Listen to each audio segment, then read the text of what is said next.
Italian meatballs for dinner. Yum. A lovely blend of chorizo and Italian sausage mince for the meatballs. You gotta swirl your balls round and round and get them nice and brown. So what I've done is I've just got some Italian sausage mince and some chorizo sausages from my local butcher, and so I'm just rendering the fat out of them. And they already have the flavour in them, so don't need to go to too much trouble. So I've taken the meatballs out now, let them drain, and in the little bit of olive oil that I had in that pan, which was infused with garlic and fresh basil, and the fat that's rendered out of the sausage meat, I'm now going to saute one large red onion. Now I'm going to cook that nice and well. So now the onion has been sauteing and well cooked over a low heat, and I have dogs I'm about to cook up with this as well, I think. And so now what I've done is I've pre-blanched 2 punnets of cocktail trust tomatoes, peeled the skin off them, quartered them, and they're going to go in now and cook down. So as you see, as the tomatoes cook down, the juice and the pulp of the tomato helps thicken up that sauce. So now the tomatoes cooked down, I'm going to add probably about 1.5 teaspoons, maybe 2 teaspoons of tomato paste, and I'm going to cook that in well and then add my garlic. So here I've added about probably about 7 cloves of garlic. I like garlic, and I like to add it towards the end when there's plenty of liquid, because it doesn't get the chance of getting burnt and getting bitter, and you get more garlic flavour. So I'm going to cook the garlic in, and then I'm going to add a little bit of beef stock and a little bit of red wine.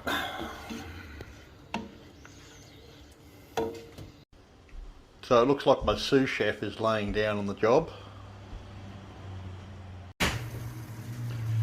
So about 1 teaspoon of beef stock. I like to use the Vegeta brand of stocks. They are low on salt but high on flavour. And no, I'm not sponsored.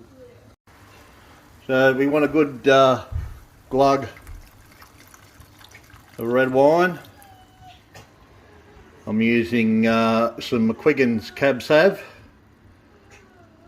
I better just put some of that in a glass and make sure that it's acceptable to cook with. So now we're just going to add about 200 mils of water. Just give us a bit more volume, and we're going to add the meatballs, and we are going to increase the heat a little bit, get it to a good simmer, and that is going to reduce down, and all the flavours of the meat and sauces are going to come together, and that'll thicken up nicely. And I must say, the McQuiggan's Cab Sav has old bum's approval. Okay, so as we can see, the sauce is simmering down. It's getting nice and dark in colour and also in flavour. And while we're doing that, I have got the water that I actually blanched the tomatoes in. I've added some extra salt, and we are going to add some pasta to that.